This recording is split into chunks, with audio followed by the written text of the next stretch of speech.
Solo vine a hablar por teléfono. Un cuento de Gabriel García Márquez.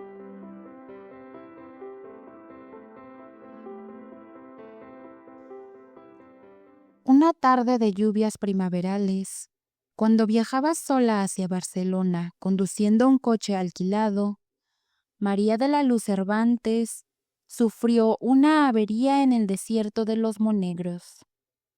Era una mexicana de 27 años, bonita y seria, que años antes había tenido un cierto nombre como artista de variedades. Estaba casada con un prestidigitador de salón, con quien iba a reunirse aquel día después de visitar a unos parientes en Zaragoza. Al cabo de una hora de señas desesperadas a los automóviles y camiones de carga que pasaban raudos en la tormenta, el conductor de un autobús destartalado se compadeció de ella. Le advirtió, eso sí, que no iba muy lejos. «No importa», dijo María. «Lo único que necesito es un teléfono». Era cierto, y solo lo necesitaba para prevenir a su marido de que no llegaría antes de las 7 de la noche. Parecía un pajarito ensopado, con un abrigo de estudiante y los zapatos de playa en abril, y estaba tan aturdida por el percance que olvidó llevarse las llaves del automóvil.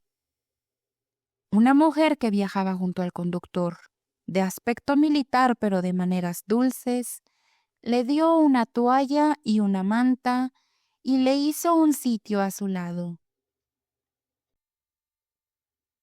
Después de secarse a medias, María se sentó, se envolvió en la manta y trató de encender un cigarrillo, pero sus fósforos estaban mojados. La vecina del asiento le dio fuego y le pidió un cigarrillo de los pocos que le quedaban secos.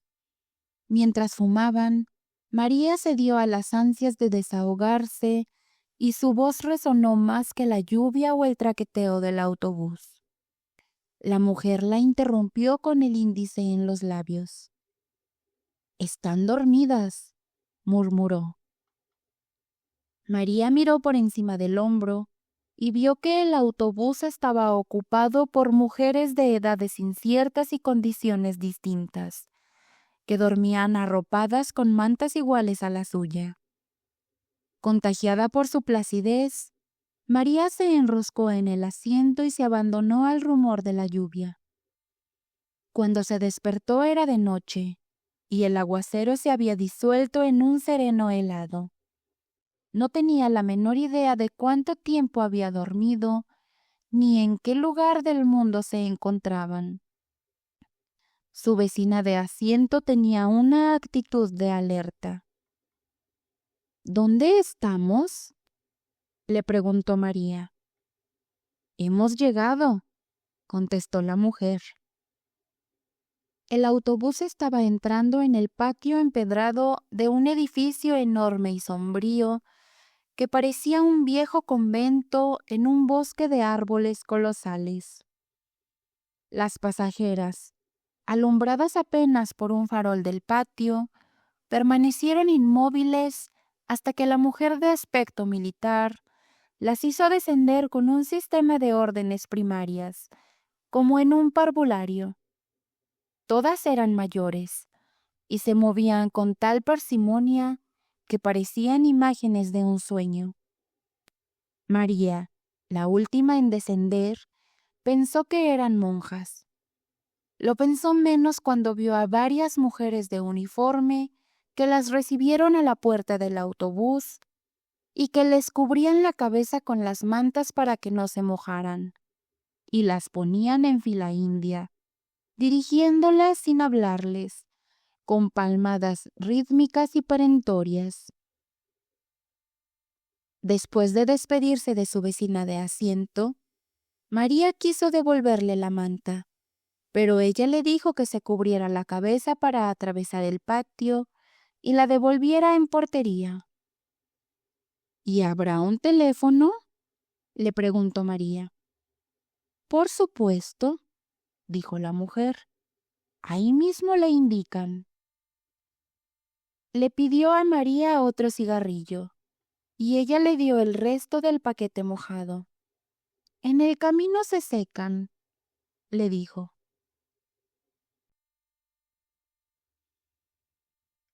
La mujer le hizo un adiós con la mano desde el estribo y casi le gritó buena suerte. El autobús arrancó sin darle tiempo a más. María empezó a correr hacia la entrada del edificio. Una guardiana trató de detenerla con una palmada enérgica, pero tuvo que apelar a un grito imperioso. ¡Alto, he dicho! María miró por debajo de la manta y vio unos ojos de hielo y un índice inapelable que le indicó la fila. Obedeció. Ya en el zaguán del edificio, se separó del grupo y preguntó al portero dónde había un teléfono. Una de las guardianas la hizo volver a la fila con palmaditas en la espalda, mientras le decía con modos dulces: «Por aquí, guapa, por aquí hay un teléfono». María siguió con las otras mujeres por un corredor tenebroso y al final entró en un dormitorio colectivo donde las guardianas recogieron las cobijas y empezaron a repartir las camas. Una mujer distinta, que a María le pareció más humana y de jerarquía más alta, recorrió la fila comparando una lista con los nombres que las recién llegadas tenían escritos en un cartón cosido en el corpiño. Cuando llegó frente a María, se sorprendió de que no llevara su identificación. «Es que yo solo vine a llamar por teléfono», le dijo María. Le explicó a toda prisa que su automóvil se había descompuesto en la carretera. El marido, que era mago de fiestas, estaba esperándola en Barcelona para cumplir 3 compromisos hasta la medianoche y quería avisarle que no estaría a tiempo para acompañarlo. Iban a ser las 7. Él debía salir de la casa dentro de 10 minutos y ella temía que cancelara todo por su demora. La guardiana pareció escucharla con atención. «¿Cómo te llamas?», le preguntó. María le dijo su nombre con un suspiro de alivio, pero la mujer no lo encontró después de repasar la lista varias veces. Se lo preguntó alarmada a una guardiana más, y ésta, sin nada que decir, se encogió de hombros. «Es que yo solo vine a hablar por teléfono», dijo María. «De acuerdo, maja», le dijo la superiora, llevándola hacia su cama con una dulzura demasiado ostensible para ser real. «Si te portas bien, podrás hablar por teléfono con quien quieras, pero ahora no, mañana». Algo sucedió entonces en la mente de María, que le hizo entender por qué las mujeres del autobús se movían como en el fondo de un acuario. En realidad estaban apaciguadas con sedantes, y aquel palacio en sombras, con gruesos muros de cantería y escaleras heladas, era en realidad un hospital de enfermos mentales. Asustada, escapó corriendo del dormitorio, y antes de llegar al portón, una guardiana gigantesca con un mameluco de mecánico la atrapó de un zarpazo y la inmovilizó en el suelo con una llave maestra. María la miró paralizada por el terror. «Por el amor de Dios», dijo, «le juro por mi madre muerta que solo vine a hablar por teléfono». Le bastó con verle la cara para saber que no había súplica posible ante aquella energúmena de mameluco a quien llamaban Herculina por su fuerza descomunal. Era la encargada de los casos difíciles, y 2 reclusas habían muerto estranguladas con su brazo de oso polar adiestrado en el arte de matar por descuido. El primer caso se resolvió como un accidente comprobado. El segundo fue menos claro, y Herculina fue amonestada y advertida de que la próxima vez sería investigada a fondo. La versión corriente era que aquella oveja descarriada de una familia de apellidos grandes tenía una turbia carrera de accidentes dudosos en varios manicomios de España. Para que María durmiera la primera noche, tuvieron que inyectarle un somnífero. Antes de amanecer, cuando la despertaron las ansias de fumar, estaba amarrada por las muñecas y los tobillos en las barras de la cama. Nadie acudió a sus gritos. Por la mañana, mientras el marido no encontraba en Barcelona ninguna pista de su paradero, tuvieron que llevarla a la enfermería, pues la encontraron sin sentido en un pantano de sus propias miserias. No supo cuánto tiempo había pasado cuando volvió en sí, pero entonces el mundo era un remanso de amor y estaba frente a su cama un anciano monumental, con una andadura de plantígrado y una sonrisa sedante, que con 2 pases maestros le devolvió la dicha de vivir. Era el director del sanatorio. Antes de decirle nada, sin saludarlo siquiera, María le pidió un cigarrillo. Él se lo dio encendido y le regaló el paquete casi lleno. María no pudo reprimir el llanto. «Aprovecha ahora para llorar cuanto quieras», le dijo el médico con voz adormecedora. «No hay mejor remedio que las lágrimas». María se desahogó sin pudor, como nunca logró hacerlo con sus amantes casuales en tedios de después del amor. Mientras la oía, el médico la peinaba con los dedos, la arreglaba la almohada para que respirara mejor, la guiaba por el laberinto de su incertidumbre con una sabiduría y una dulzura que ella no había soñado jamás. Era por primera vez en su vida el prodigio de ser comprendida por un hombre que la escuchaba con toda el alma sin esperar la recompensa de acostarse con ella. Al cabo de una hora larga, desahogada a fondo, le pidió autorización para hablarle por teléfono a su marido. El médico se incorporó con toda la majestad de su rango. «Todavía no, reina», le dijo, dándole en la mejilla la palmadita más tierna que había sentido nunca. «Todo se hará a su tiempo».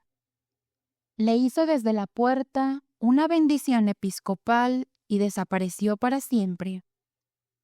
«Confía en mí», le dijo.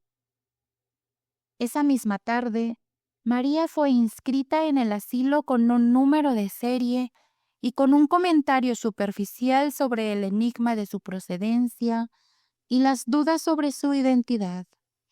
Al margen quedó una calificación escrita de puño y letra del dictador: agitada. Tal como María lo había previsto, el marido salió de su modesto apartamento del barrio de Horta con media hora de retraso para cumplir los 3 compromisos. Era la primera vez que ella no llegaba a tiempo en casi 2 años de una unión libre bien concertada. Y él entendió el retraso por la ferocidad de las lluvias que asolaron la provincia aquel fin de semana. Antes de salir dejó un mensaje clavado en la puerta con el itinerario de la noche. En la primera fiesta, con todos los niños disfrazados de canguro, prescindió del truco estelar de los peces invisibles, porque no podía hacerlo sin la ayuda de ella. El segundo compromiso era en casa de una anciana de 93 años, en silla de ruedas, que se preciaba de haber celebrado cada uno de sus últimos 30 cumpleaños con un mago distinto. Él estaba tan contrariado con la demora de María que no pudo concentrarse en las suertes más simples. El tercer compromiso Era el de todas las noches en un café concierto de las Ramblas, donde actuó sin inspiración para un grupo de turistas franceses que no pudieron creer lo que veían, porque se negaban a creer en la magia. Después de cada representación, llamó por teléfono a su casa y esperó sin ilusiones a que María le contestara. En la última ya no pudo reprimir la inquietud de que algo malo había ocurrido.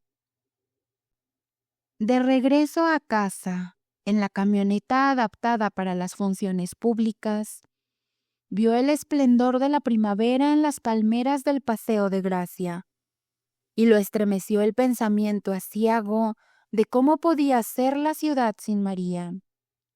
La última esperanza se desvaneció cuando encontró su recado todavía prendido en la puerta. Estaba tan contrariado que se le olvidó darle la comida al gato. Solo ahora que lo escribo, caigo en cuenta de que nunca supe cómo se llamaba en realidad, porque en Barcelona solo le conocíamos por su nombre profesional, Saturno el Mago. Era un hombre de carácter raro y con una torpeza social irremediable, pero el tacto y la gracia que le hacían falta le sobraban a María. Era ella quien lo llevaba de la mano en esta comunidad de grandes misterios, donde a nadie se le hubiera ocurrido llamar a nadie por teléfono después de la medianoche para preguntar por su mujer. Saturno lo había hecho de recién venido y no quería recordarlo. Así que esa noche se conformó con llamar a Zaragoza, donde una abuela medio dormida le contestó sin alarma que María había partido después del almuerzo. No durmió más de 1 hora al amanecer. Tuvo un sueño cenagoso en el cual vio a María con un vestido de novia en piltrafas y salpicado de sangre, y despertó con la certidumbre pavorosa de que había vuelto a dejarlo solo, y ahora para siempre, en el vasto mundo sin ella. Lo había hecho 3 veces con 3 hombres distintos, incluso él en los últimos 5 años. Lo había abandonado en Ciudad de México a los 6 meses de conocerse, cuando agonizaban de felicidad con un amor demente en un cuarto de servicio de la colonia Anzures. Una mañana María no amaneció en la casa después de una noche de abusos inconfesables. Dejó todo lo que era suyo, hasta el anillo de su matrimonio anterior, y una carta en la cual decía que no era capaz de sobrevivir al tormento de aquel amor desatinado. Saturno pensó que había vuelto con su primer esposo, un condiscípulo de la escuela secundaria, con quien se casó a escondidas siendo menor de edad, y al cual abandonó por otro al cabo de 2 años, sin amor. Pero no, había vuelto a casa de sus padres, y ahí fue Saturno a buscarla a cualquier precio. Le rogó sin condiciones, le prometió mucho más de lo que estaba resuelto a cumplir, pero tropezó con una determinación invencible. Hay amores cortos y hay amores largos, le dijo ella, y concluyó sin misericordia. Este fue corto. Él se rindió ante su rigor. Sin embargo, una madrugada de Todos los Santos, al volver a su cuarto de huérfano, después de casi 1 año de olvido, la encontró dormida en el sofá de la sala, con la corona de azares y la larga cola de espuma de las novias vírgenes. María le contó la verdad. El nuevo novio, viudo, sin hijos, con la vida resuelta y la disposición de casarse para siempre por la Iglesia Católica, la había dejado vestida y esperando en el altar. Sus padres decidieron hacer la fiesta de todos modos. Ella siguió el juego, bailó, cantó con los mariachis, se pasó de tragos y en un terrible estado de remordimientos tardíos, Se fue a la medianoche a buscar a Saturno. No estaba en casa, pero encontró las llaves en la maceta de flores del corredor, donde las escondieron siempre. Esta vez fue ella quien se la rindió sin condiciones. ¿Y ahora hasta cuándo?, le preguntó él. Ella le contestó con un verso de Vinicius de Moraes: el amor es eterno mientras dura. 2 años después, seguía siendo eterno. María pareció madurar, renunció a sus sueños de actriz y se consagró a él, tanto en el oficio como en la cama. A finales del año anterior, habían asistido a un congreso de magos en Perpiñán y de regreso conocieron Barcelona.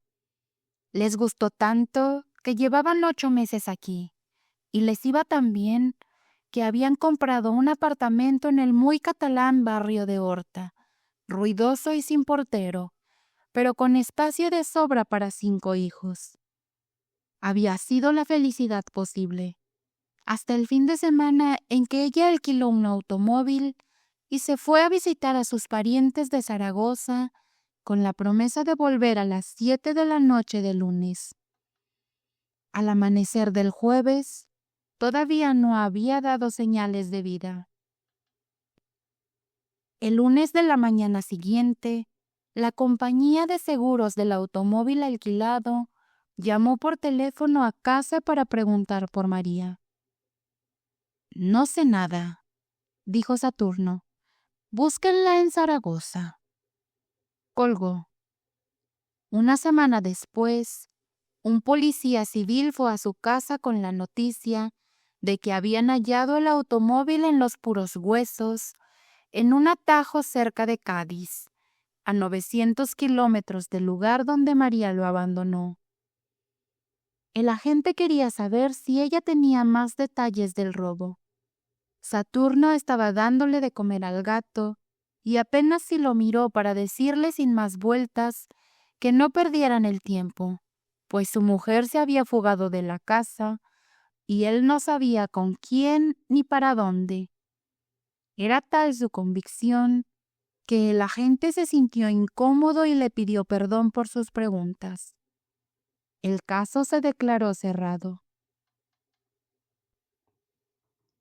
El recelo de que María pudiera irse otra vez ya había asaltado a Saturno por Pascua Florida en Cadaqués, a donde Rosa Regas los había invitado a navegar a vela. Estaban en el Maritim, el populoso y sórdido bar de la Guache Divine, en el crepúsculo del franquismo, alrededor de una de aquellas mesas de hierro con sillas de hierro, donde solo cabrían 6 a duras penas y se sentaban 20. Después de agotar la segunda cajetilla de cigarros de la jornada, María se encontró sin fósforos. Un brazo escuálido de vellos viriles, con una esclava de bronce romano, se abrió paso entre el tumulto de la mesa y le dio fuego. Ella lo agradeció sin mirar a quién, pero Saturno el mago lo vio. Era un adolescente óseo y lampiño, de una palidez de muerto y una cola de caballo muy negra que le daba a la cintura. Los cristales del bar soportaban apenas la furia de la tramontana de primavera, pero él iba vestido con una especie de pijama callejero de algodón crudo y unas albarcas de labrador. No volvieron a verlo hasta fines del otoño, en un hostal de mariscos de la Barceloneta, con el mismo conjunto de zaraza ordinaria y una larga trenza en vez de la cola de caballo. Los saludó a ambos como a viejos amigos, y por el modo como besó a María, y por el modo como ella le correspondió, a Saturno lo fulminó la sospecha de que habían estado viéndose a escondidas. Días después, encontró por casualidad un nombre nuevo y un número de teléfono escritos por María en el directorio doméstico. Y la inclemente lucidez de los celos le reveló de quién eran. El prontuario social de intruso acabó de rematarlo. 22 años, hijo único de ricos, decorador de vitrinas de moda, con una fama fácil de bisexual y un prestigio bien fundado como consolador de alquiler de señoras casadas. Pero logró sobreponerse hasta la noche en que María no volvió a casa. Entonces empezó a llamarlo por teléfono todos los días, primero cada 2 o 3 horas, desde las 6 de la mañana hasta la madrugada siguiente, y después cada vez que encontraba un teléfono a la mano. El hecho de que nadie contestara aumentaba su martirio. Al cuarto día le contestó una andaluza que solo iba a hacer la limpieza. «El señorito se ha ido», le dijo, con suficiente vaguedad para enloquecerlo. Saturno no resistió la tentación de preguntarle si por casualidad no estaba ahí la señorita María. «Aquí no vive ninguna María», le dijo la mujer. «El señorito es soltero». «Ya lo sé», le dijo él. «No vive. Pero a veces va, ¿o no?». La mujer se encabritó. «¿Pero quién coño habla ahí?». Saturno colgó. La negativa de la mujer le pareció una confirmación más de lo que ya no era para él una sospecha, sino una certidumbre ardiente. Perdió el control. En los días siguientes llamó por orden alfabético a todos los conocidos de Barcelona. Nadie le dio razón, pero cada llamada le agravó la desdicha, porque sus delirios de celos eran ya célebres entre los trasnochadores impenitentes de la Wash Divine, y le contestaban con cualquier broma que lo hiciera sufrir. Solo entonces comprendió hasta qué punto estaba solo en aquella ciudad hermosa, lunática e impenetrable, en la que nunca sería feliz. Por la madrugada, después de darle de comer al gato, se apretó el corazón para no morir y tomó la determinación de olvidar a María. A los 2 meses, María no se había adaptado aún a la vida del sanatorio.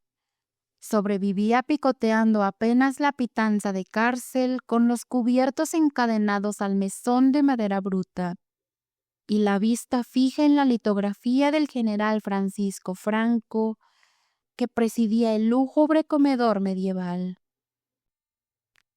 Al principio se resistía a las horas canónicas con su rutina bobalicona de maitinés, laudes, vísperas y otros oficios de iglesia que ocupaban la mayor parte del tiempo.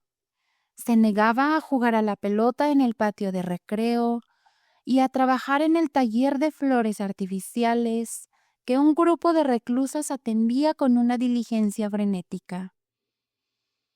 Pero a partir de la tercera semana fue incorporándose poco a poco a la vida del claustro. A fin de cuentas, decían los médicos, así empezaban todas, y tarde o temprano terminaban por integrarse a la comunidad. La falta de cigarrillos, resuelta en los primeros días por una guardiana que se los vendía a precio de oro, volvió a atormentarla cuando se le agotó el poco dinero que llevaba. Se consoló después con los cigarrillos de papel periódico que algunas reclusas fabricaban con las colillas recogidas de la basura, pues la obsesión de fumar había llegado a ser tan intensa como la del teléfono. Las pesetas exiguas que se ganó más tarde, fabricando flores artificiales, le permitieron un alivio efímero. Lo más duro era la soledad de las noches. Muchas reclusas permanecían despiertas en la penumbra, como ella, pero sin atreverse a nada, pues la guardiana nocturna velaba también el portón cerrado con cadena y candado. Una noche, sin embargo, abrumada por la pesadumbre, María preguntó con voz suficiente para que le oyera su vecina de cama: ¿Dónde estamos? La voz grave y lúcida de la vecina le contestó: en los profundos infiernos. Dicen que esta es tierra de moros, dijo otra con voz distante que resonó en el ámbito del dormitorio. Y debe ser cierto, porque en verano, cuando hay luna, se oyen a los perros ladrándole a la mar. Se oyó la cadena en las argollas como un ancla de galeón y la puerta se abrió. La cancerbera, el único ser que parecía vivo en el silencio instantáneo, empezó a pasearse de un extremo al otro del dormitorio. María se sobrecogió, y solo ella sabía por qué. Desde su primera semana en el sanatorio, la vigilante nocturna le había propuesto sin rodeos que durmiera con ella en el cuarto de guardia. Empezó con un tono de negocio concreto: trueque de amor por cigarrillos, por chocolates, por lo que fuera. Tendrás todo, le decía, trémula, serás la reina. Ante el rechazo de María, la guardiana cambió de método. Le dejaba papelitos de amor debajo de la almohada, en los bolsillos de la bata, en los sitios menos pensados. Eran mensajes de un apremio desgarrador, capaz de estremecer a las piedras. Hacía más de un mes que parecía resignada a la derrota, la noche en que se promovió el incidente en el dormitorio. Cuando estuvo convencida de que todas las reclusas dormían, la guardiana se acercó a la cama de María y murmuró en su oído toda clase de obscenidades tiernas, mientras la besaba la cara, el cuello tenso de terror, los brazos yermos, las piernas exhaustas. Por último, creyendo tal vez que la parálisis de María no era de miedo, sino de complacencia, se atrevió a ir más lejos. María le soltó entonces un golpe con el revés de la mano que la mandó contra la cama vecina. La guardiana se incorporó furibunda en medio del escándalo de las reclusas alborotadas. «Maldita», gritó, «nos pudriremos juntas en este chiquero hasta que te vuelvas loca por mí». El verano llegó sin anunciarse el primer domingo de junio, y hubo que tomar medidas de emergencia, porque las reclusas sofocadas empezaban a quitarse durante la misa los balandres de estameña.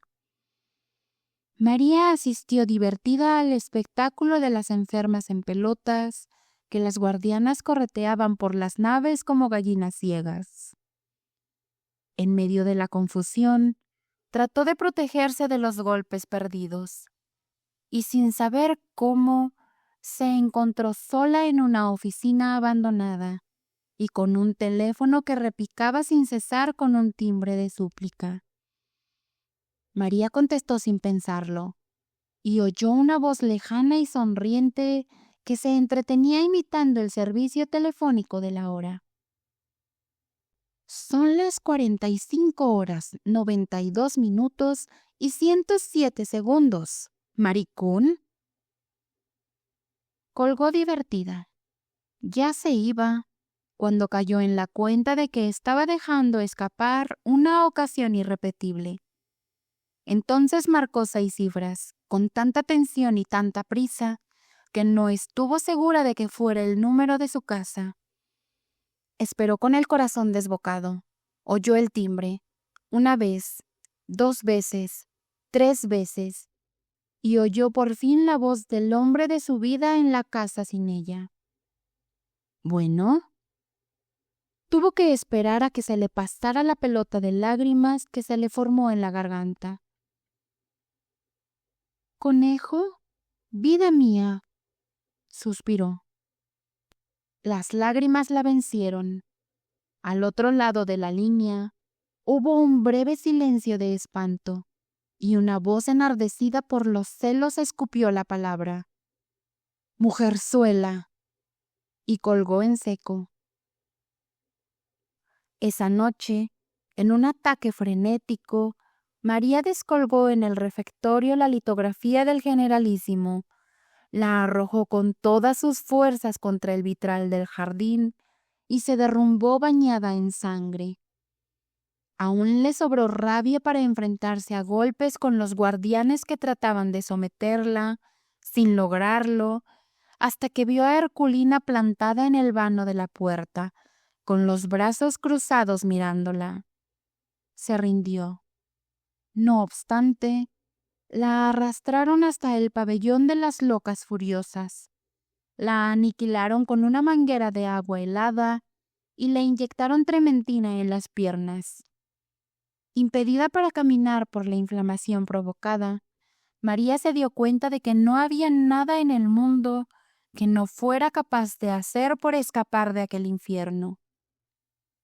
La semana siguiente, ya de regreso al dormitorio común, se levantó de puntillas y tocó en la celda de la guardiana nocturna.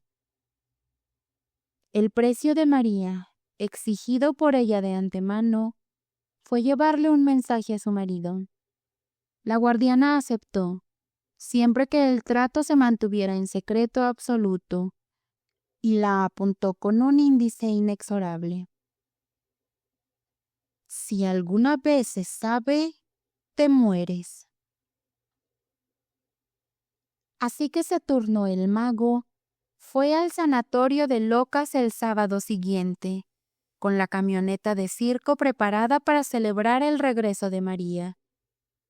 El director en persona lo recibió en su oficina, tan limpia y ordenada como un barco de guerra, y le hizo un informe afectuoso sobre el estado de su esposa.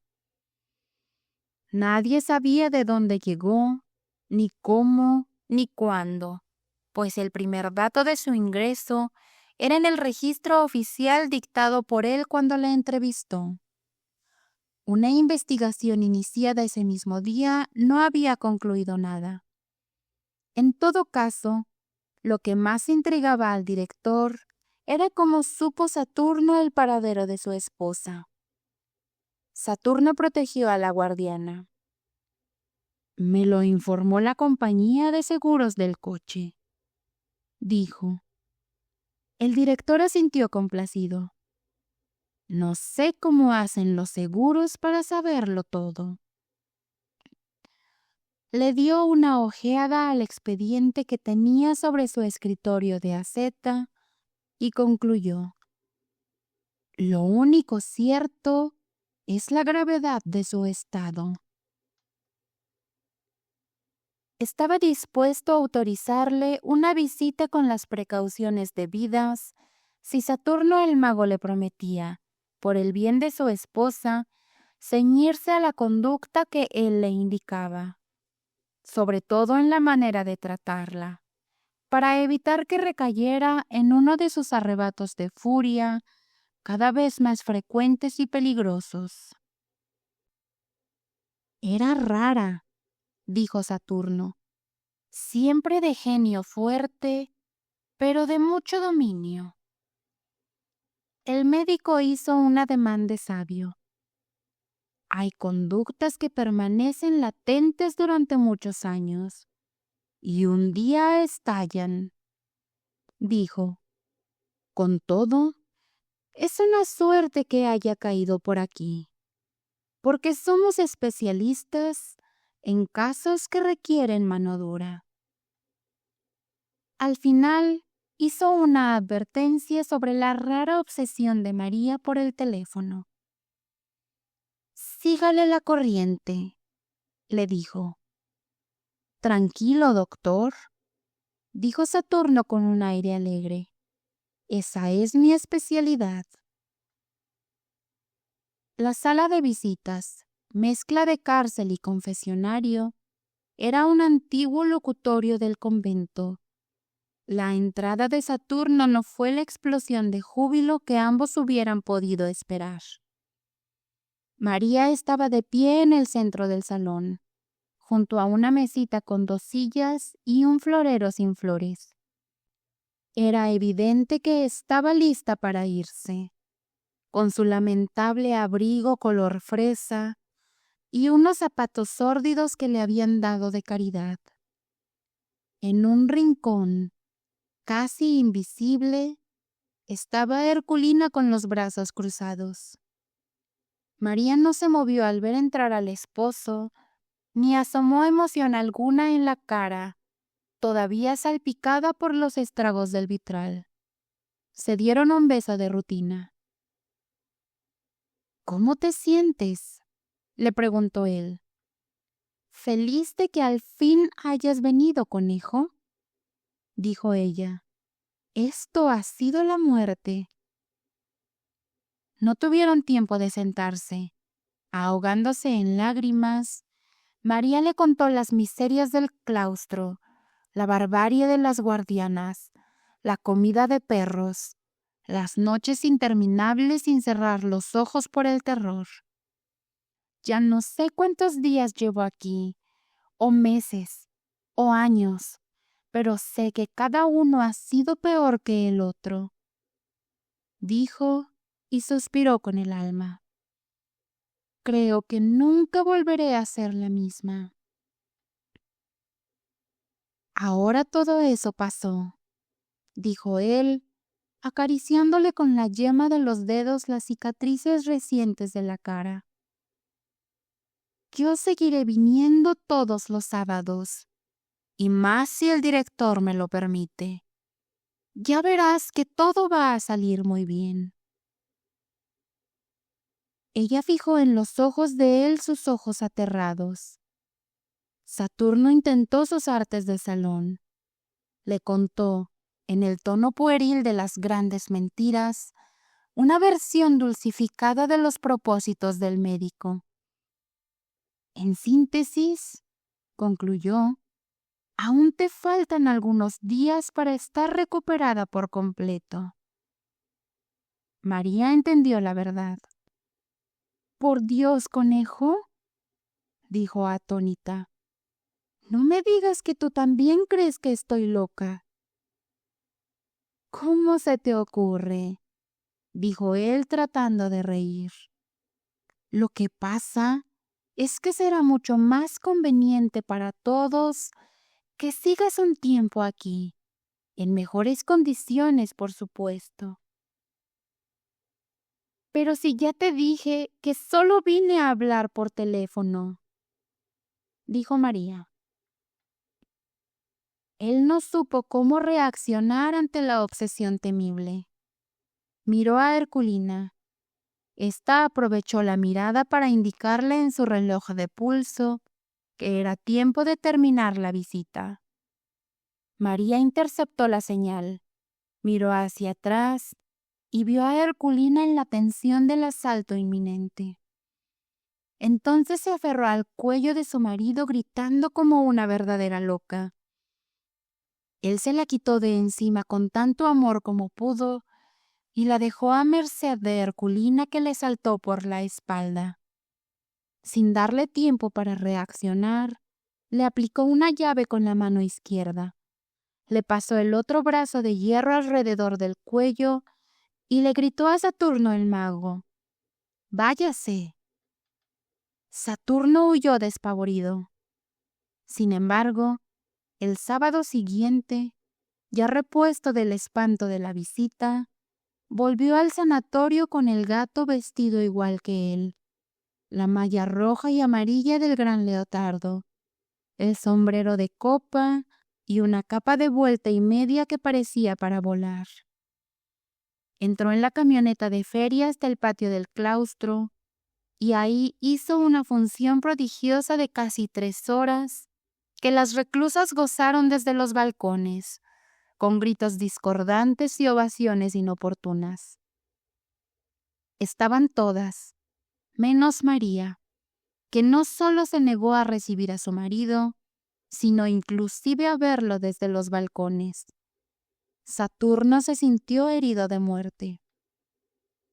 Es una reacción típica, lo consoló el director. Ya se le pasará. Pero no pasó nunca. Después de intentar muchas veces ver de nuevo a María, Saturno hizo lo imposible para que recibiera una carta.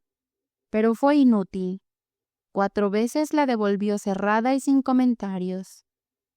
Saturno desistió, pero siguió dejando en la portería del hospital las raciones de cigarrillos, sin saber siquiera si llegaban a María, hasta que lo venció la realidad. Nunca más se supo de él, salvo que volvió a casarse y regresó a su país. Antes de irse a Barcelona le dejó el gato medio muerto de hambre a una noviecita casual, que además se comprometió a seguir llevándole los cigarrillos a María, pero también ella desapareció. Rosa Rigas recordaba haberla visto en el Corte Inglés hace unos 12 años, con la cabeza rapada y el balandrán anaranjado de alguna secta oriental, y encinta a más no poder. Ella le contó que había seguido llevándole los cigarrillos a María, siempre que pudo, hasta un día en que solo encontró los escombros del hospital, demolido como un mal recuerdo de aquellos tiempos ingratos.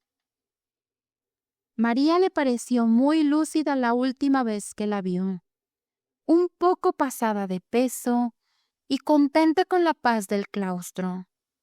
Ese día le llevó el gato, porque ya se le había acabado el dinero que Saturno le dejó para darle de comer.